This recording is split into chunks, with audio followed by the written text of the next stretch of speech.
Hi, good evening. Welcome. Welcome to the Eastside Freedom Library. Thank you for joining us here today. Our Freedom Library Whether you're here in person or in virtual space, welcome. our virtual video My name is Sangmani Labut, and I am the Executive Director of the Eastside Freedom Library. Sangmani. Sangmani director And if this is your first time here at the library, the Eastside Freedom Library is an independent nonprofit. Now when me I so to the blog Eastside Library library the color when non our independent Our work is around the intersection of African American history, immigration history, labor history, and social movements. Now our history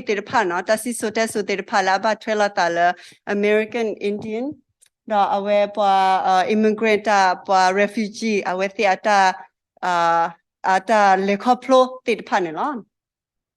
And stories is a central theme here at the Eastside Freedom Library. And the telling of stories, we tell stories through the gathering of public programming like today, performances like this evening.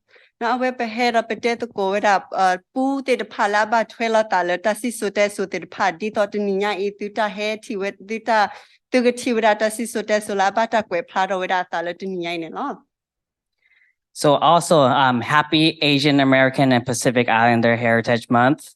Always the niya ina happy aware where pokole aware Asian aware the codi aware Malakapo at a month mona amunita lion who need up where the papa so watu godino adenino. And May is a month that recognizes the contributions and influences of Asian Americans and Pacific Islanders, history, culture, social struggles, and activism.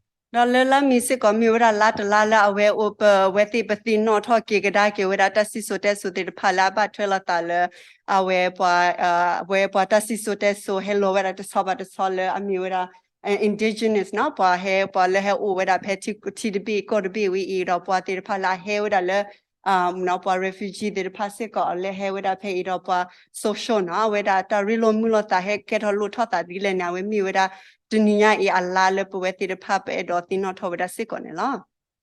we are happy to be celebrating this month with our partner Exposed Bricks Theater on this event. Not aware up with the papa edo Malagapo at the Lanya Husikora aware up partner Lami with Exposed our break theater aware Lehema to go with that upon law. So before we move along with tonight's program, I want to give a technical instruction to our virtual audience. Now, Dr. Klila Blessing Yadivanina, away edo he with a instruction mona, direct clear aware Baba Mubadala aware Matala aware video recording mona. If you have any questions for our speakers at any time during tonight's event, please enter your question on the Zoom Q&A feature. Now, titati quati domo to me mana, aware with that to go with a le aware tati quati do go a Q&A le aware Zoom feature apunilano. And if you are viewing through Facebook Live, please enter your questions in the comment box with the letter Q in front of your questions. Now, aware to me to with a Facebook mana, with that aware to Kakwela, with that to tati qua le aware over that peg or a question mana, tati qua koti or a kama penena. And thank you for joining us this evening. I will pass it along to our partners at Exposed Bricks Theater to introduce the event. Thank you.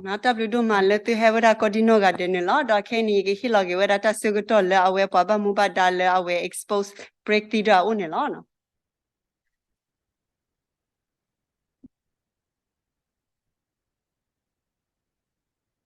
Hi, my name is Susie Messerol. Oh, now you mean with Susan Maxronilla. Hello everyone. My name is Etato. Halagi kode no yimi ura Etato nilo. Hi, my name is Ehkhudah Zar. Hello hi no awe yimi ura Ehkhudah Zar nilo. Welcome to the first sneak peek of scenes from Muyehpen. No awe tumun tulo ba tu kodino ga dela awe ta he ti weda Muyehpen ata apu asogutu to bloy nilo. I am the co-artistic director along with Amira Siddiqui. Awe yimi weda co or weda art this director mana da awe husi kora awe Amira Siddiqui mana.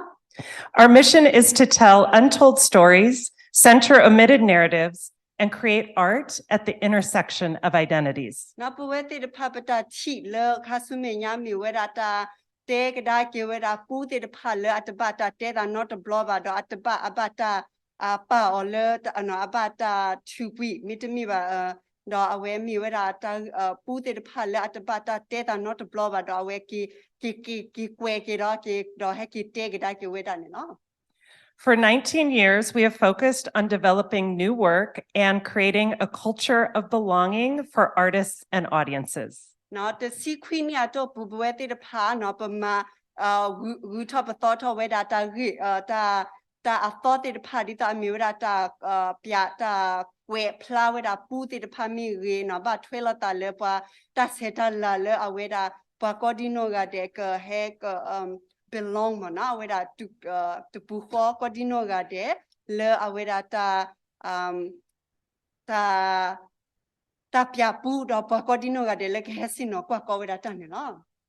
We are thrilled to be producing the world premiere of Muyehpen.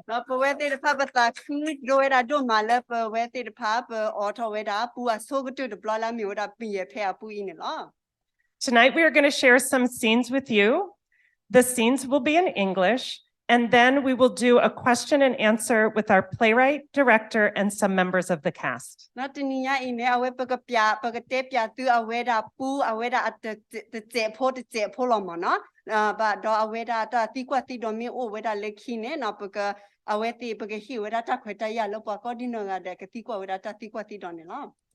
now I'll turn it over to Da. Thank you, Susie. Thank you everyone for coming. This is weird because she's my sister. She's translator and she's kind of weird. Weird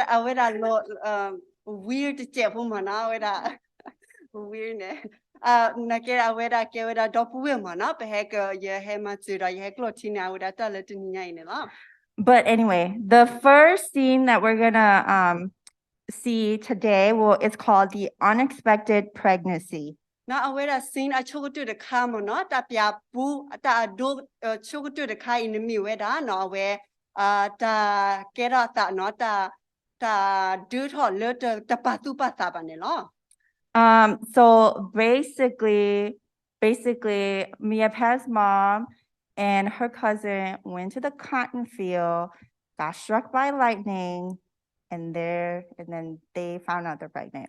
Na peta pu de awe sin po de kai no mata do po de kai in mi weda pe awe Muyehpen da amu mo Muyehpen amu mo no da ta kwa mu awe ti le weda le awe le weda le ta lo le po le tu weda be a lo ne da weda peta lo wini ne awe ti ta kera ata pe ne lo. Yeah, that's it. Thank You. you. Enjoy.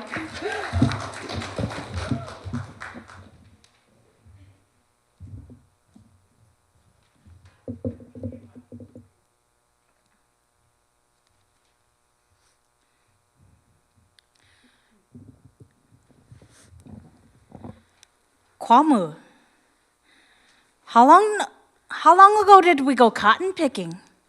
Maybe a few weeks ago. What about it? Well, I've been feeling strange since then. How strange. Like nauseous and craving. I think I'm pregnant. Wait, what? You're pregnant? I think so. Because I think I am too. What? No, No way. No, yet. You're not the age to be having children anymore. That's what I thought too. But I'm getting pregnancy symptoms. Oh my gosh. Do you think this is from the lightning? I don't know. What I worry about is, how do I tell my husband? What will people think of me now? Oh, he's your husband. There shouldn't be any secrets between you two. Just tell him exactly how it went. I know. I'll tell him when I see him. Tell me what? That I'm pregnant. What? How is that possible? I don't know. We went to the cotton field, lightning struck, and then now we're pregnant. Who's we? Me and Kwamu. Is that true? Yeah, and I am too. What? What if the children are not human? What nonsense are you talking about? Of course it'll be human, because we're human. That's true. I guess we'll just have to wait and see.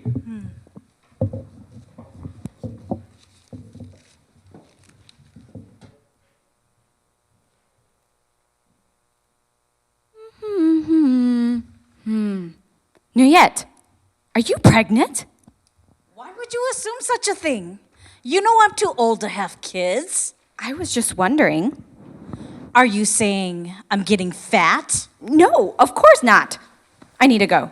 I'll see you around. Okay, have a nice day. Hey, doesn't Muyehpen look strange to you? What do you mean, strange? I think she might be pregnant. You know, I've been noticing that too. I mean, if she is, it's not like it's not normal. Some women still do conceive at an old age, like Sarah from the Bible. Maybe she's one of them. But she has like 5, 6 kids already. Why would she want another one at this age? I don't know. Why don't you ask her that? I asked her if she was pregnant, but she denied it. You don't ask a lady that has 5 to 6 kids if she's pregnant. That's rude. You should know that. Oh, it was just a question. It's not my intention to be rude or anything. Look, here she comes. One of you ask her. No. I'll ask. Muyehpen, Hey. how are you? You've been feeling okay lately? I'm fine. Oh, okay. You know, we just wanted to check up on you. Thank you. Yeah, I heard your cousin is pregnant. Is that true? Yeah, she is. Yeah, I noticed her belly getting bigger. Yeah, it sure is.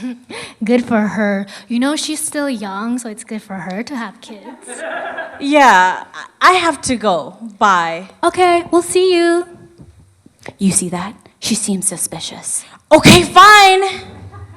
I am pregnant. Are you happy now? But how is that possible? Kwamu and I got struck by lightning while picking cotton. We don't know exactly what happened, but this is the result of it. Interesting. But haven't you reached the age where you can no longer give birth? Yeah, I thought so too, but I guess not. Well, we wish you the best of luck for the rest of your pregnancy.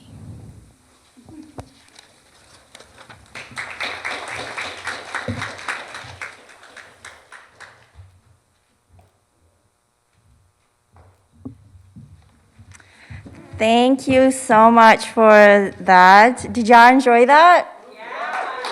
Okay.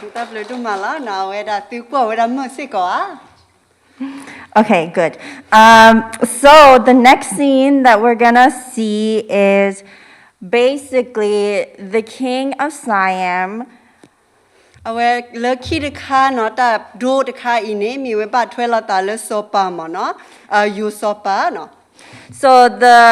king of Siam is struggling in his country. No, so where you saw science, no, where the achia go the leather balobasa, but the leather little ba, no. So in order for him and in order for his country to gain peace and prosperity, they advise each other go seek a witch. na aweda koplole awe atiako teleda baloba sabado ke takuta gu uweda ama khoni da aweda awe yusopa ine aweda aplete de pa hiku he pa ole kale tilata da wi ne lo wi de ne lo. So I hope you guys enjoy. To enjoy.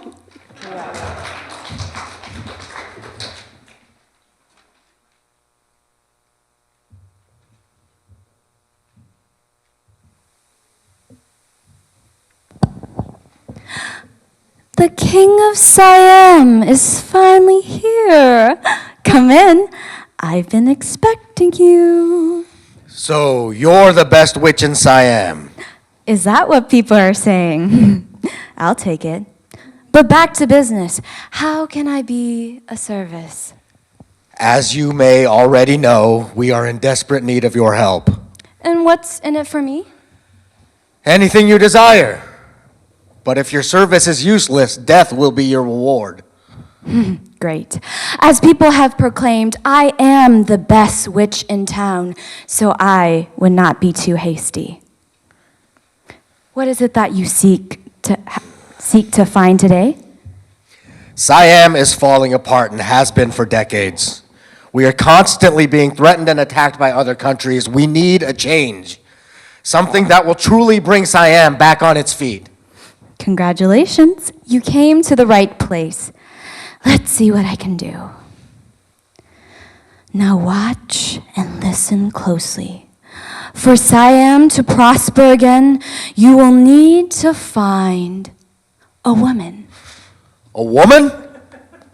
The woman you seek is not like the other woman you see every day. She is a woman with great beauty inside and out. There are a lot of women in Siam. What makes her different from the others? Her blood is unlike any other woman and is the only blood that can bring stability to Siam. What do we do after finding her? You will have to bring her back to Siam and sacrifice her. If you don't offer this woman to Siam, your country will never thrive and gain peace. Why does she need to be sacrificed? Perhaps in the past your ancestors may have caused a brawl which may have led to mistreatment or prosecution of this certain other nation. As a result, blood probably shed and led to a curse upon Siam. However, worry not. If you find this woman, she will be able to end the curse and bring prosperity to Siam, and the generations after you will not have to suffer anymore. Well, where do we find this woman, and how do we obtain her? This woman lives in the mountain in the west, immensely far away from Siam. However, if you climb Siam's tallest mountain in the west and look directly west, you will see the faded outline of the western mountain in Burma, and that's where the woman lives. How do we know if we've reached the right location in the mountains? Ask around. The village you seek is called Plako. If we go to this mountain, will we be able to recognize this woman? If so, will we be able to acquire her? If you search for her, you will find her. That sounds And too if you want to obtain her, you will be able to. Sounds too good to be true. However, in order to obtain her, you'll have to be willing to sacrifice a lot of your wealth. You will also need to accept the fact that you will be overstepping and neglecting this nation's laws and values, which is the biggest monstrosity you will have on this nation. This monstrosity will be so big that an important treaty will need to be made with this nation so that you will have peace with them. This is such a difficult dilemma. But whether we violate or neglect the laws of this nation or not, we must not think about that right now. The most important thing is for our country to gain peace and prosperity. Once Siam attains stability, then we will meet with these people. What will we say or do when we meet with them? We will approach them with love, respect, and humility. We'll enter into a formal agreement in recognition of their humanity and thank them for their rectitude. I believe this will be a good reformation for both nations. But be careful, my lord. Everything is easier said than done. What are you talking about?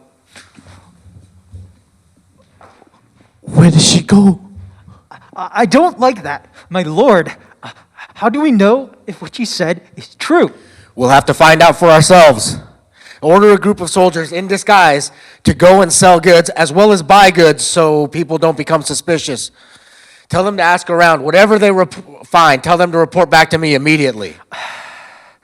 What if we don't find her? They will have to. And this is our last chance to save our country. Perhaps, my lord, if things start to turn ugly, we should set up a plan B. That's a good idea. But things will turn ugly. Did you not hear the witch? We will have to sacrifice an innocent woman. At this point, we have no other choice. I wonder what this woman looks like. According to the witch, a woman with great beauty. Weren't you listening? Great beauty is very broad. If we can't find this woman with the bare minimum, we will have to immerse ourselves into these people's lives. The soldiers will have to set up a living space and live with the villagers. Hopefully somebody will spill something that will lead us to the direction we're looking for. Excellent idea, my lord. This time we will not fail. I hope so. Can we get out of here? I don't think the witch wants us around here any longer. Let's head out. Execute the orders immediately once we reach the palace. Yes, my lord. Yes, my lord.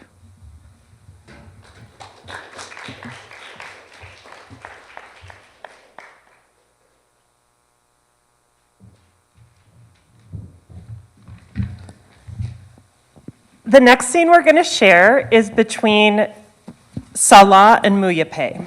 No, le kita kha no le kita dota te kha ne mi weda no ba kha le awe sola do Muyehpen ne lo. These two were born at the same time, both conceived in the lightning strike talked about in the earlier scene. No awe da no le ta dota te kha ine no awe da awe pa khi ga I no awe o ple weda to pu kho no to block kho mo no phe ta su go to wene da we ti se ko no mi pa khi ga le awe da lo wat lo pla we da amu khi ga ne lo. They have also been promised to each other. Da we ti khi ga se ko ni but etol lo ni asa ne lo.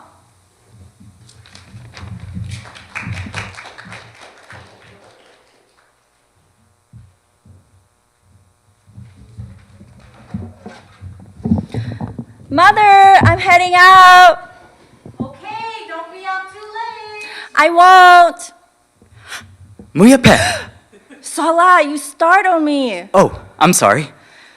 It's okay. So, where are you going? I'm going to gather some bamboo shoot. May I come with you? Don't you have other things to do? Well, not at the moment. Besides, I can help you dig those bamboo shoot out. They can be a pain sometimes. That's true, but I have done it so many times. I don't think I'll be needing your help. Oh, come on. Can I at least come and keep you company? Fine. Yes. So, where do you usually get the bamboo shoot? I found a lot of them across the river, up the hill. What? That's so far. It's not that far. You're exaggerating. It's pretty close compared to the ones my siblings have shown me. Oh, do you always go with them? No, not anymore. I used to follow my older siblings, but they have their own family to take care of, so they can't always be around to help. So you hunt and gather alone? Yeah. My mom is too old, my younger sibling is too young, and ever since my dad passed away, I had to step up to be the provider. Okay. Next time you go hunt and gather, tell me. I'd be happy to help you and keep you company. Besides, I need to keep my future wife safe. Yeah. Oh my gosh, it's me! Yeah, where? Definitely keep me safe. That looks good on you. What? My dress? No, your smile. Love, you are so beautiful. How did I get so lucky? It's like you fell from the sky. Technically, I did. And you did too. Oh yeah, that's right. Both our moms were struck by lightning, and magically here we are. I guess you could say we're a match made in heaven. I guess so. But don't you think it's strange? Well, a little. You know something that I don't, huh? Spill it. Well, I think we all have a purpose to our existence. What do you mean by that? I mean, like, we have a prophecy to fulfill. A prophecy? What prophecy? Well, what do you think yours is? Huh. I've never thought about it.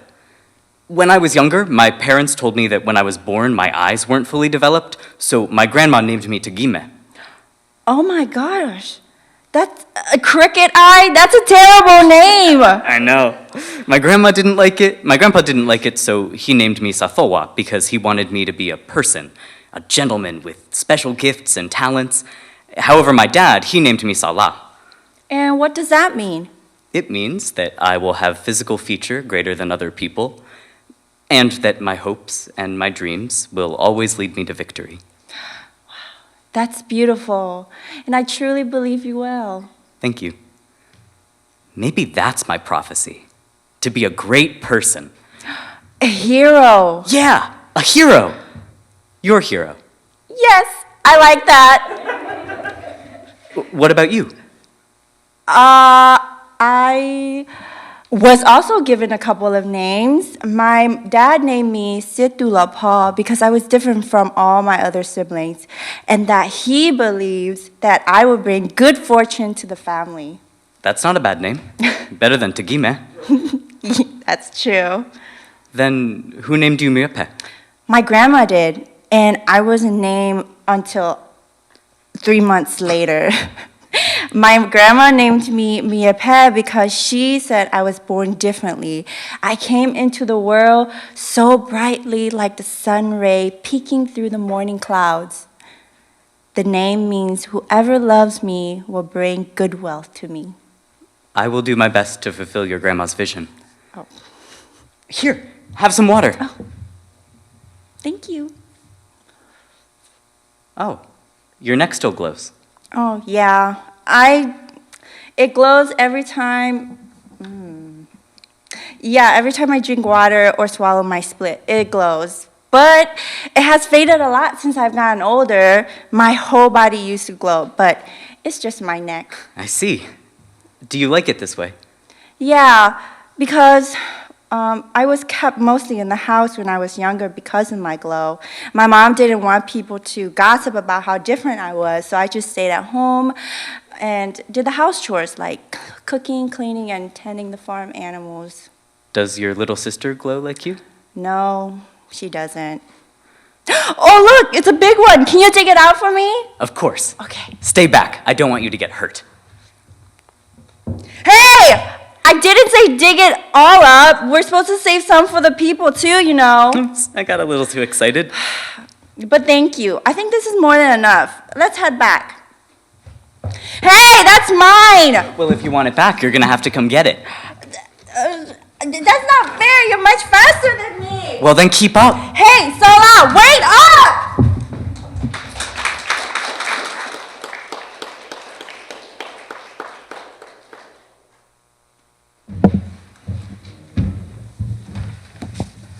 The last scene that we're going to share today Awe scene agatu de kamo no awe ta do ta te agatu de khala bo ti we da tniya ine no. features Kwamu, Noyet, and Muyehpen after the... Sorry, go ahead. Awe feature we da no. Kwamu. Awe da pa khu we da do awe ko le Kwamu ne ye do awe Muyehpen ne lo. After the Siam soldiers have set up the trading post. Da awe phe ta awe Siam awe da soldier mo na awe tu de pha ne awe da tree we da awe ta ti de pha ne lo no phe ta su ko to ni ne.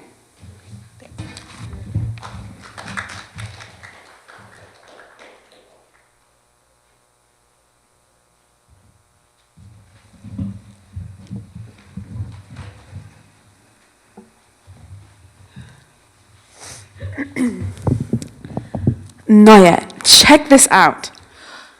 Oh my, where did you get all of this? You don't know? The Siam soldiers have come to trade goods for our food at the Siam trading post. They pay very handsomely. Maya. Yeah, look, 100 baht for a piece of pudding cake. Wow, really? And where is this trading post? It's in Bawa. My daughter says it takes about 5 hours to go and come back. That's not bad. Yeah, people from different villages have been going to do trades. Interesting. It surprises me though. Siam is such a big city with everything. Why would they want to come and do trades with us? Well, it doesn't matter. They're still here and giving out money. How long have they been here? Today's the second day. Will they be doing the trade tomorrow as well? Most likely. My daughter didn't say otherwise. I see. I need to find my daughter. Muyehpen! Okay, I'll see you later. Okay.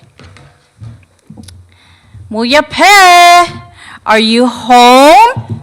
Yes, Mother. Everyone else has been going to the trading post to sell goods. Why aren't you? Mother, if everyone goes, then let them go. I don't want to be part of any of it. Well, I'm telling you to go tomorrow. But I don't like going out, and I don't like crowded places. I'd much rather stay at home and help out with the housework. Well, if you don't like to go out and spend time with people, then who do you want to spend your time with? People who go out and sell stuff or working people? They're getting money for their family in order to support them? But here you are, staying at home all day, doing absolutely nothing. People will say that you're lazy. As your mother, that's very hard to listen to. But Mother, we don't need to trade. We have all that we need. Are you talking back to me? No, I'm just saying it's not necessary to go because we don't need anything. Please, I must much rather stay at home. This girl. I'm your mother, and I'm telling you to go. Do not talk back to me and do as I say. If people call you lazy, people will say that I didn't raise you right. Do you want my reputation to be ruined? No, not at all. Then be a good daughter for once and listen to me. Go tomorrow with the rest of the people. Wouldn't it be hard for me to go? What are you talking about? And why are you refusing to listen to me? Do you want your mother to die in anguish? No, I don't want that at all. Then go tomorrow, okay? Also, there might be something you see that you like. What if I don't come back? What do you mean you won't come back? People have been going every day and they've been coming back. Plus, you're gonna be with your friends. You'll all be sticking together anyway, so there's nothing to worry about. But Mother, look at me. Stop making excuses. You're going tomorrow, and I'm not gonna repeat myself. Yes, Mother.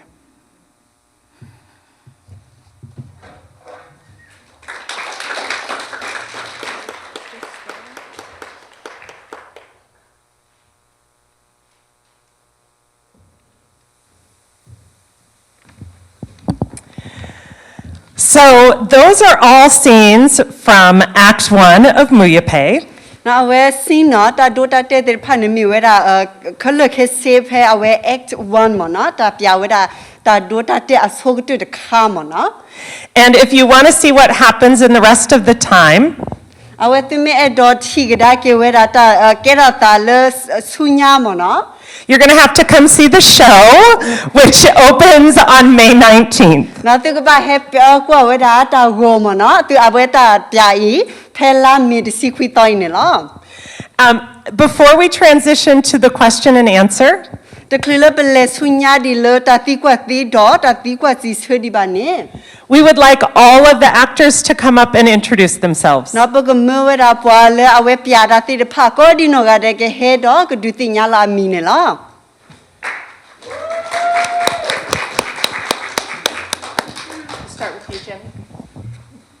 Hello, everyone. My name is Jenny Tam, she, they pronouns, and I play the witch, villager, and friend. Hi, my name is Mukopal, and I play the supporting characters. Hi everyone, my name is Mai Muameni Tao. I play the queen, the villager, and the friend. Y'all already know my name, but I play Muyehpen. I am Juanita Vang. I go by she, her, and hers. I play Muyehpen's mother, Noyet. Hi, I'm PK, she, her, hers, and I play Kwamu and Servant 1. Hi everyone, my name is Andrew Lee. I use he, him pronouns, and I play Salah. Oh, hello, my name is Aka, and he, him, his, and I play one of the ministers and the soldiers. Hi, I'm Viet Nguyen, he, him. I play Kosi and Commander.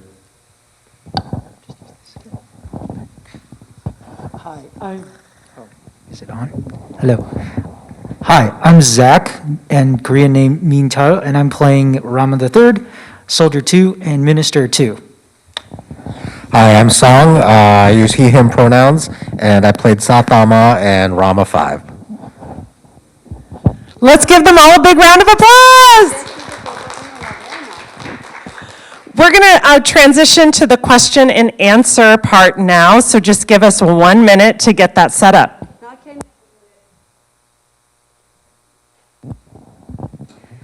Kene beglewe da le tati kwa ti do da tati kwa si su to mo na khone ra hi pa ta su to de su pole pe ka sot lewe da ta ni la no.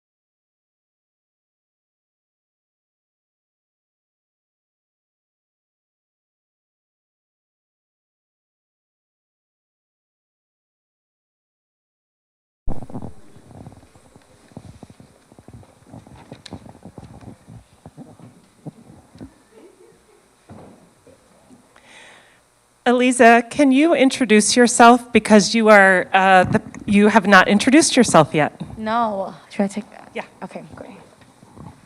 Hi, my name is Eliza Rashid, and I'm the director for this play. We will take questions from the audience in just a moment, but I'm going to start us off and ask Da what inspired you to write this play. Wow. Okay, so what inspired a lot of reasons. First reason is like this story has been passed down for many generations on my end. So my mom and dad knows, my siblings, they know the story, and now I know.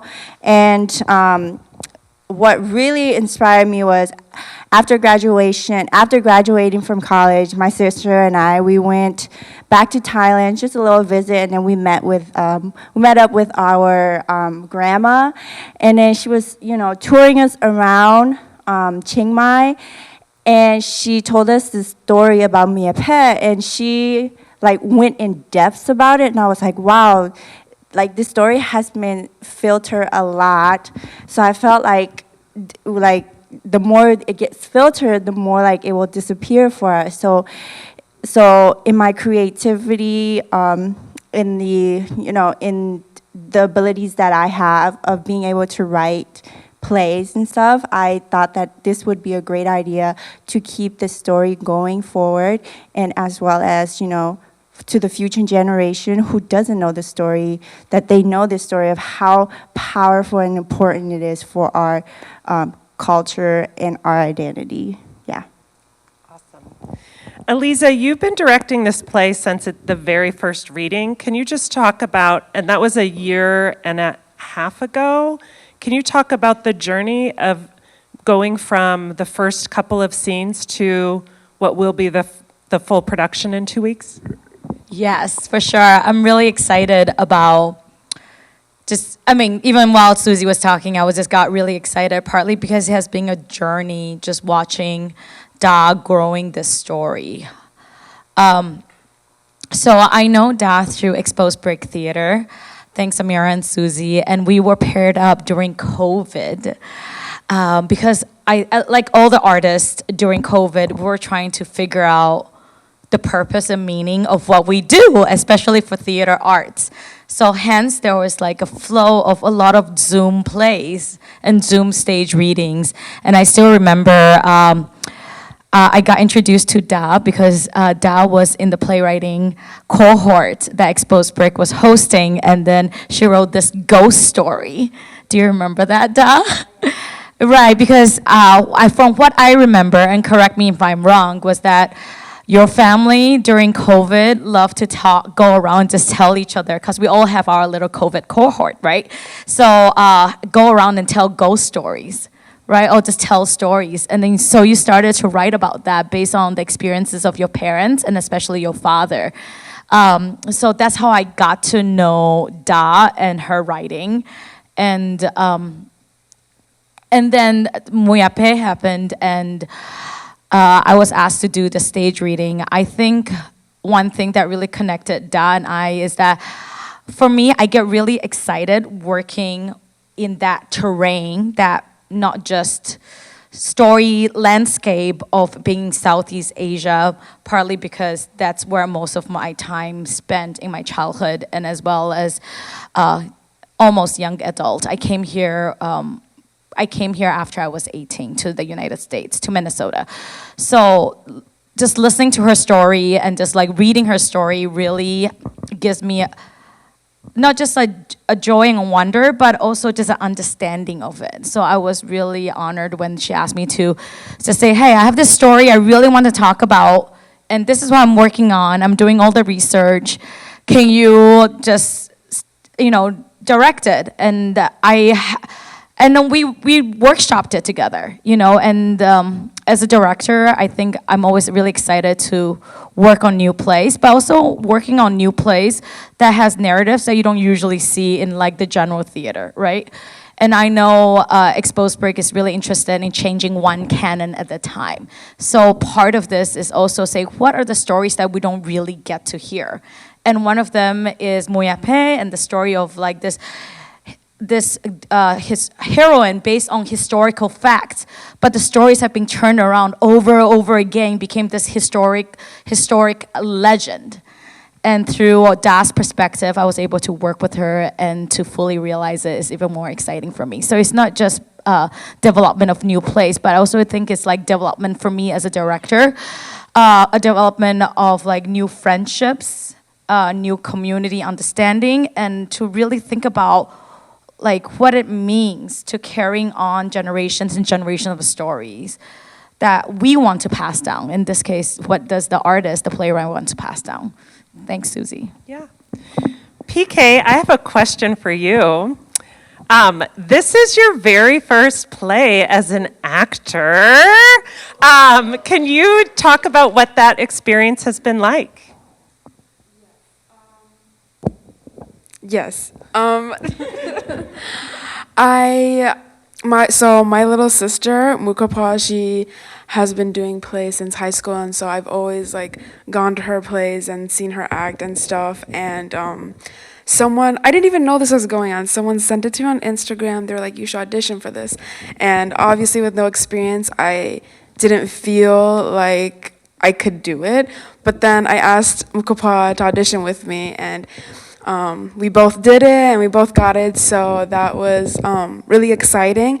And it feels very prideful because I'm a Kren person as well, and I was born and raised here, so it was very difficult for me to be immersed in my culture, because it was always like, oh, you're so American, and like, because I didn't know any of the games they played back in refugee camps and stuff, and my Kren wasn't as fluent, and so it just felt like I couldn't be a part of the Kren community just because I was so American. But then like being with Americans, it's like, oh, you're not American enough, so there's just always that in between. And so being a part of this just makes me super happy, because this is a folktale that my parents have told us as well, and it just feels good to be a part of this and just to be a part of the Karen community. And I know so many of my Karen friends and people will be there to see us. So. Yay.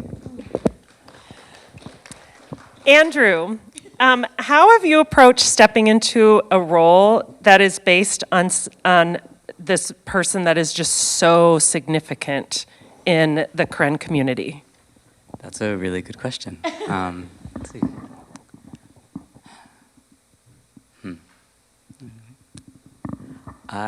It's interesting. So I think I still am very anxious. I think as the process goes, that I am about my ability to be able to like hold it with the proper weight I think that it deserves, especially as someone who is not Karen and is also mixed and is like very American, like, you know, wanting to hold the fact that this is like such a significant story to the Karen culture with like respect.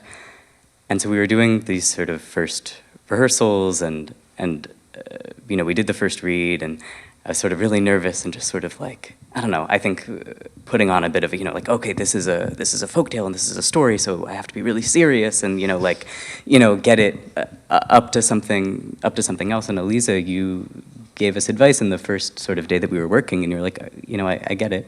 You know, it's like really stressful, it's this really big part, but just try like being you for a second and just like try approaching it as a person who's also human. And so, you know, there's a balance obviously, but I think that one of the really beautiful things about, you know, retelling these stories is that you get to connect.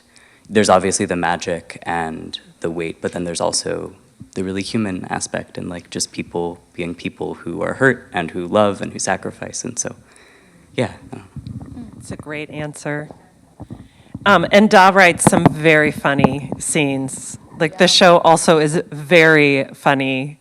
I'm going to open it up to questions from our in-person audience, and I'm also kind of monitoring if there's questions from our virtual audience.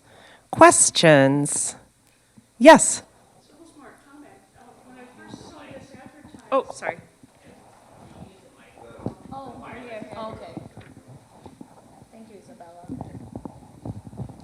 Thanks. When I first saw this advertised, maybe it was on Facebook, somewhere online, I immediately bought 2 tickets because I wanted that view into a culture that I knew nothing about. And I was so thrilled to see that you were going to be doing this tonight so I could find out a little bit more about what we're going to experience on the 19th, opening night.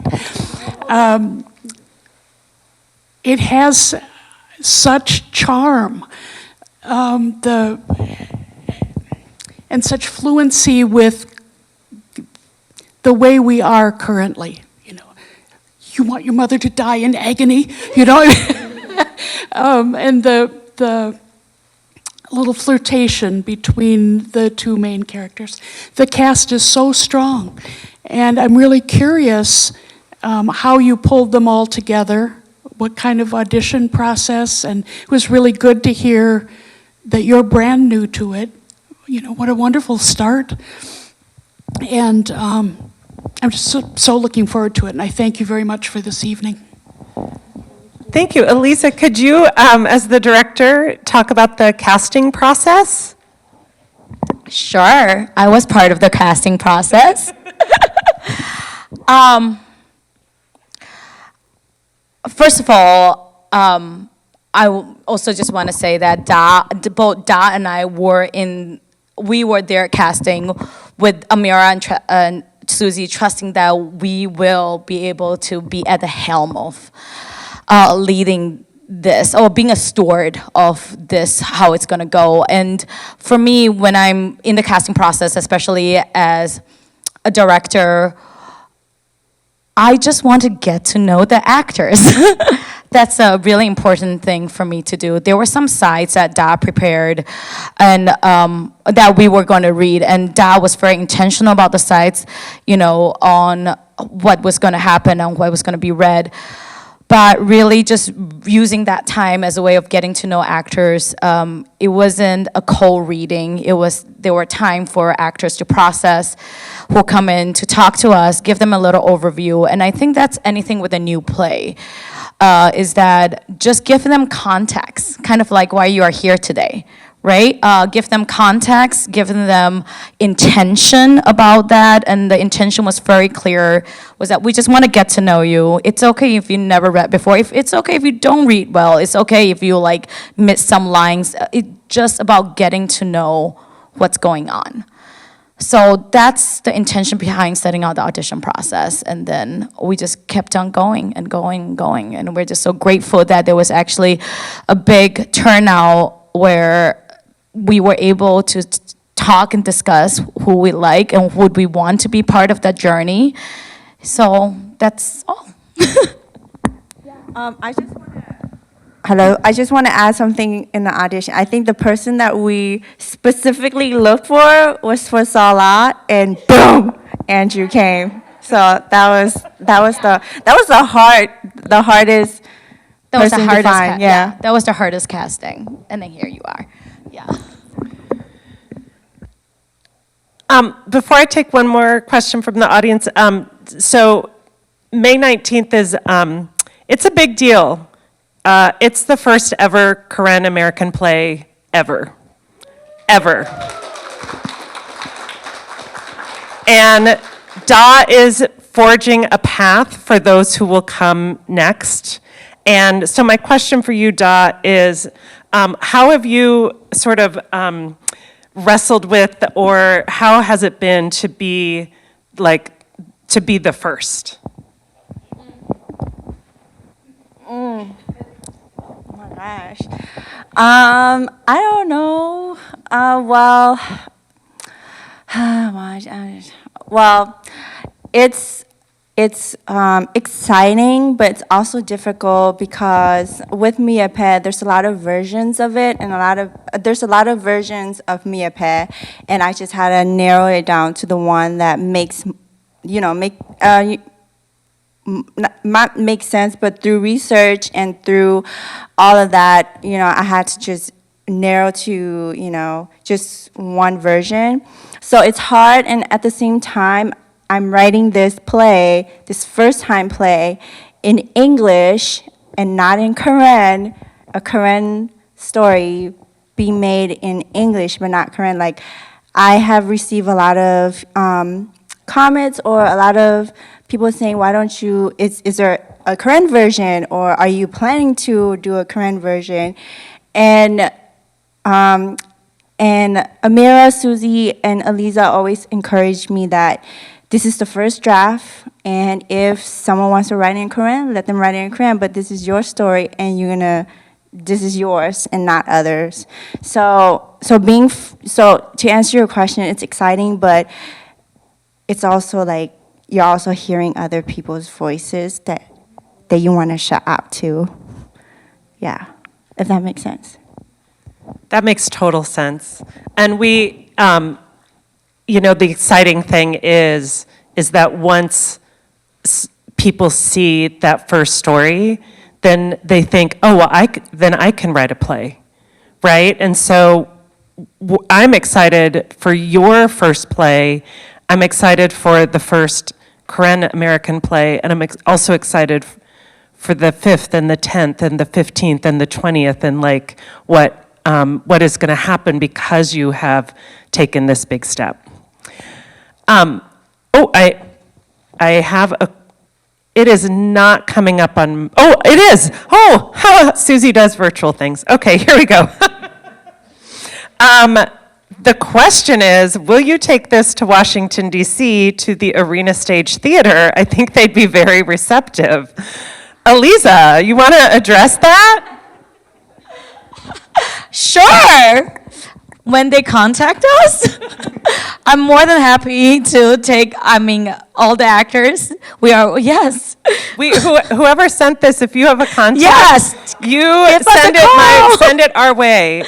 Yes. So while we don't yet know if we're taking this to Washington, D.C., we do know that we will be bringing scenes to Marshall, Minnesota in the fall. Yes. So we're already figuring out ways that this can have another life beyond. Right.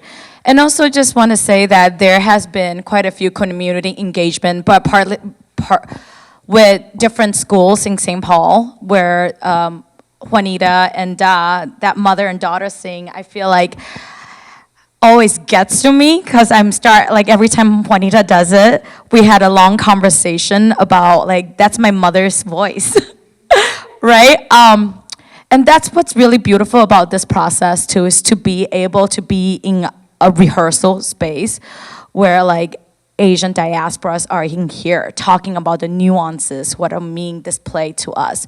Because yeah, we are not all Karen, and there are some nuances in here that are so specific. And I'm talking about this, I recognize like Asian American Pacific Islander Month, that it's just needed to be talked about, and there's no space where we are the majority here in St. Paul, here in Minnesota. So I'm just so grateful of that experience. So anyway, so they have quite a few high school students have seen that mother and daughter sing, and I'm hearing some people goes up to Juanita and say, "You sound just like my mother." Yeah. Yeah, so anyway, it's so beautiful to be able to let the younger generation or the future generation to know that themselves are being reflected on this stage. So thank you. Other questions from our audience? Yes.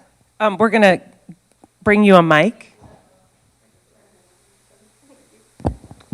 Hello, check, great. Hi, I'm Trey. Great, this is great. Very, very great production. I'm very happy for y'all. And I feel that pressure of like having to be, for all these voices in every direction, you got to be everything, everywhere, all at once. Very literally, you have to appeal to so many audience, or you don't have to, but there's so much pressure, and it's like, I just got here this generation. There's no one, in America. Okay, so my question is, recently, there's been a trend, or rather, it's been great to see a lot of Southeast Asian stories lately, especially through Theater Move. We've seen like, even the past year, Viet Gong, which has been around for a while, but then also Cambodian rock band. Upcoming is Saimukta Phongse's Cowboys versus Zombies. Can someone confirm that? Yeah. Yeah, in July. That's right. This is third, like second or third. That's right. And even the most recently, again, by Katie Ka Vang, and that, yes, again. And now to see this, like there's just this trend of, great Southeast Asian productions, and I'm just thinking about how when I watched again, we got to see a majority Hmong cast, which was great to like have that reflected in the story. And I think about the other three shows. I don't know about the Cowboys versus Zombies, but between Viet Gong and Cambodian rock band, it was a very non-Southeast Asian, not the groups. And I think about how this play, I could see so many Southeast Asian, but however, this is a Karen story. And I just think about, I'm trying to get to a question, trying to lead to it. Do you feel any way about, or anyone here, about like the idea of these stories showing yourself, and there's still the compromise of not having to have your people do the story, but it's also allowing people who would otherwise not be on stage or doing a production like this to get on stage of other marginalized groups?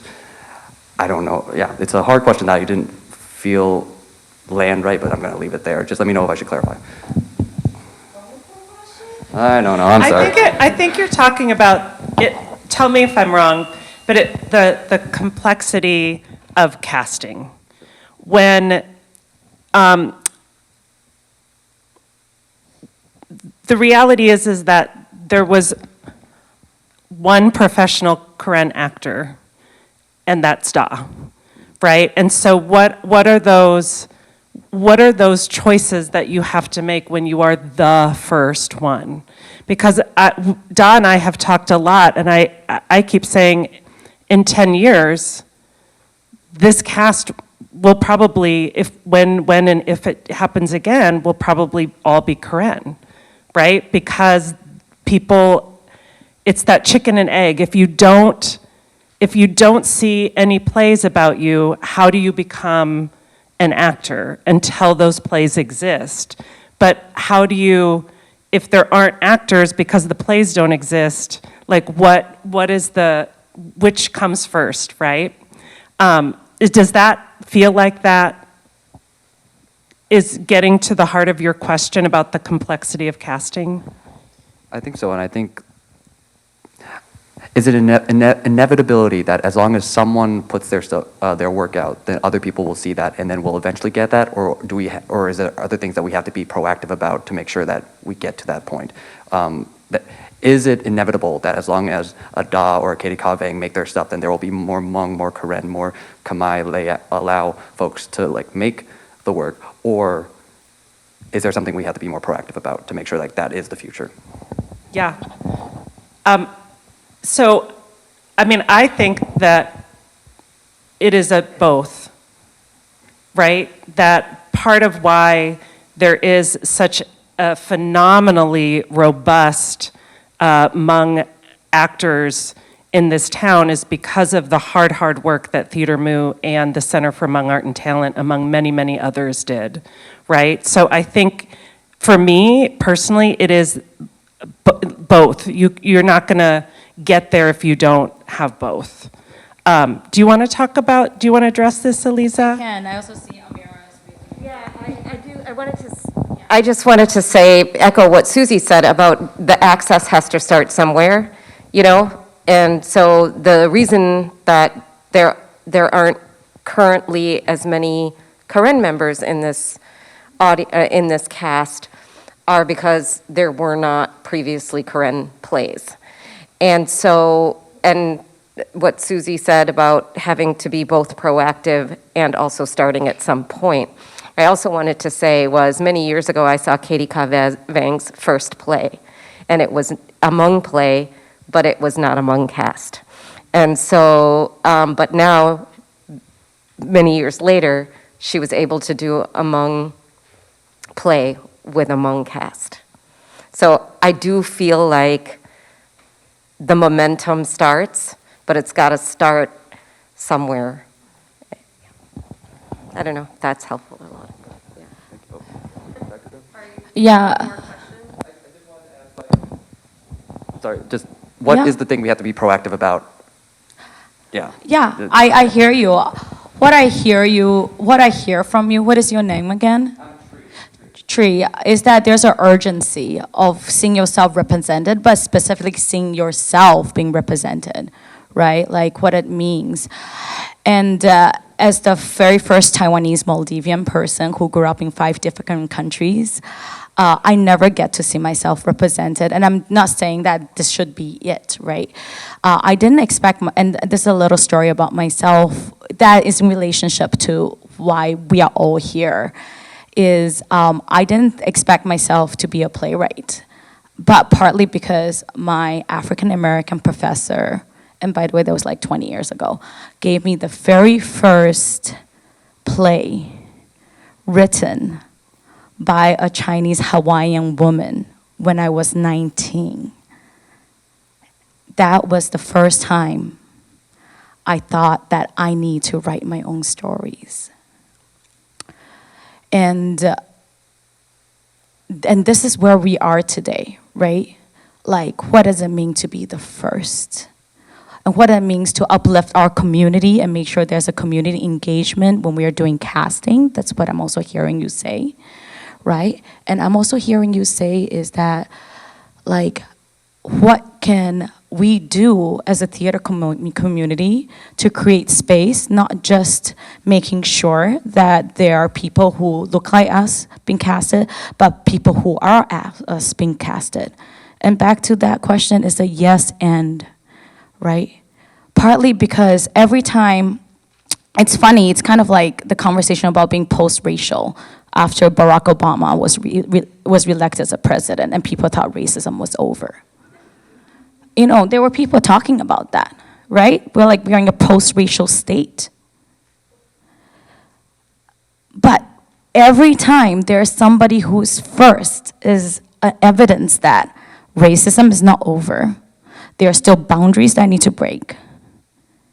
And as somebody who is in community, in the theater community, I constantly ask myself, what does it mean to direct a first play? And that's a conversation Da and I always have, right? This time to go to our superstructure of being Asian and being an Asian immigrant. What you're asking is not something that Da and I have not thought of. We think about this every day. And that is how I approach in working with this pan-Asian cast. To understand the sensitivity of me being in this cast, to understand that we are the difference between culture appropriation versus culture appreciation, and creating a safe and brave space that all actors can come together to really do some research and do some work, just like we do with any characters that we do, to understand the context of the current state of mind. All right, so I'm just speaking specifically about this, and it's important for me to talk about that, because your question is something I constantly talk to the producers about, talking to Da about, and understanding that at the end of the day, it's about trust, right? So what you see as an audience, hopefully you will feel it when we do the production and when you come see the production. There is a trust in the process of designing an ensemble work. Not saying that we now are all current, but to understand the work and the people we are representing.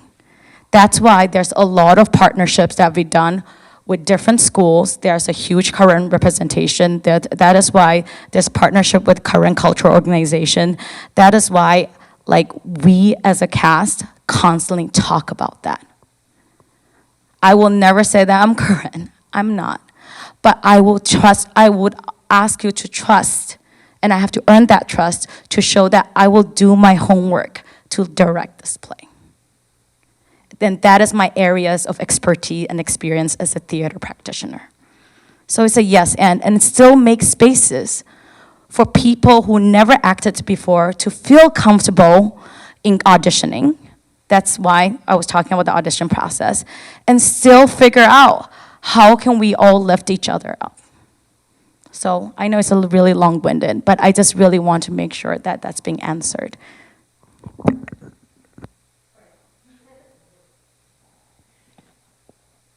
Any last questions? Oh, wait, I have to refresh.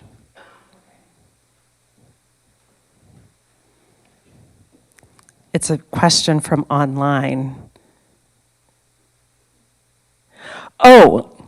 The questions are, why are there so limited dates, and will there be matinee shows for schools?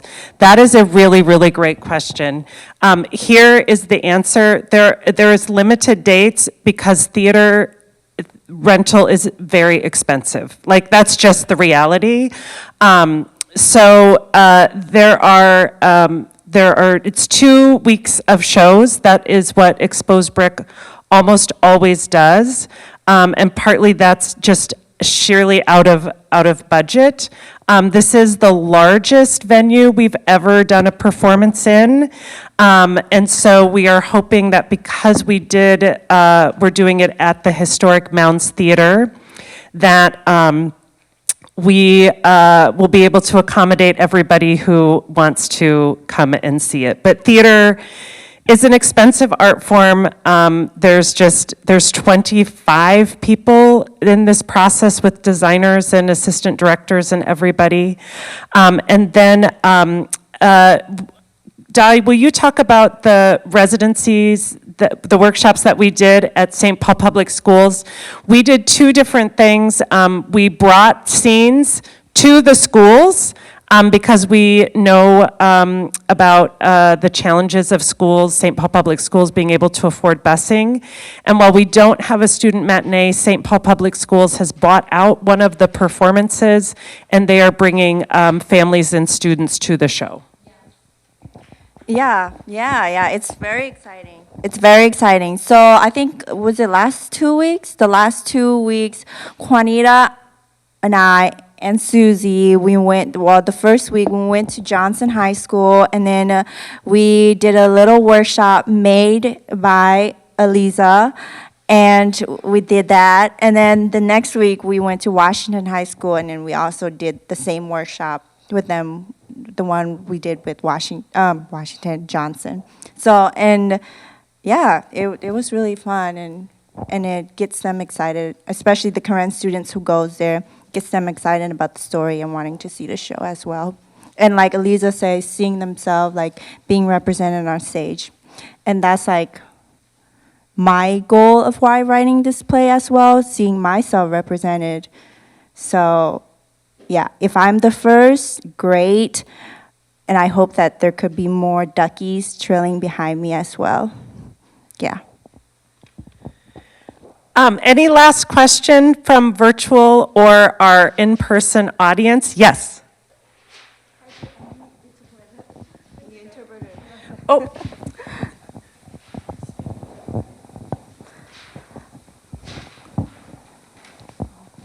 It's not a question.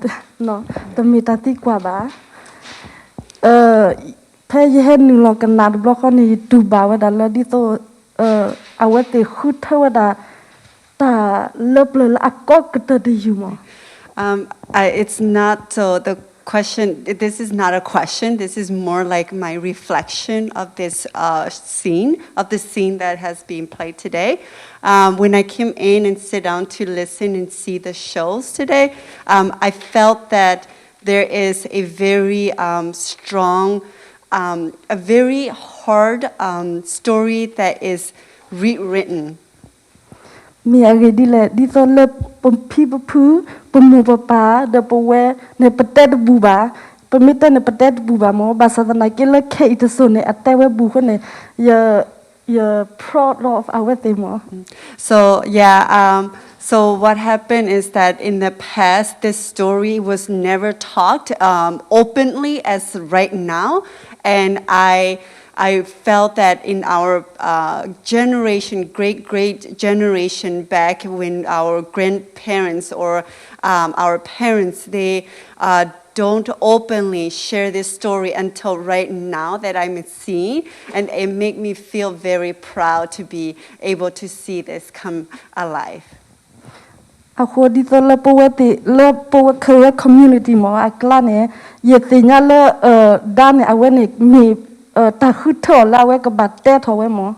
I also, within the Karen community, I felt that Da is the person that is being chosen to talk or share, write this play.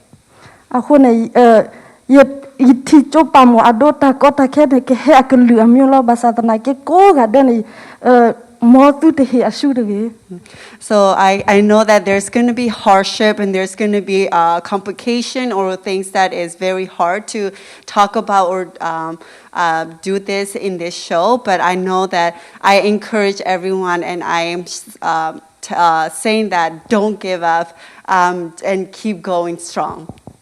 Aku ne di tole dile ne ta kage a he ke hello mo basa tanake prepare ka weda di to tala te me he dile basa tanake ne tu ke sa thala glemo. So that whenever you guys deal with, there's going to be a good and there's going to be bad. However, I can see that whatever that you are going through this, I'm encourage everyone to stay strong, kind of put your feet in the ground and then kind of stay strong. Aku ne awe mi we pemu papa atami mo le pemu papa wo mo aku ne siblu tu ko ada tablu tapu. Yes, this is kind of like a dream come true for our our generation, old generation, and now our parents' generation, and this is the dream come true of our current generation. And I think that this is really great to be able to be to see. Thank you. Thank you so much. We are going to end on that because that is beautiful. Thank you to the cast. Thank you to these four are representing the 25 plus people that are working on this play. Thank you so much. And those who are in person, and I'm sorry to our virtual audience, I would zap you food if I could, but those of you who are in person, we do have food for you, and we also encourage you to mingle and talk with the performers and playwright and director. Thank you, everybody.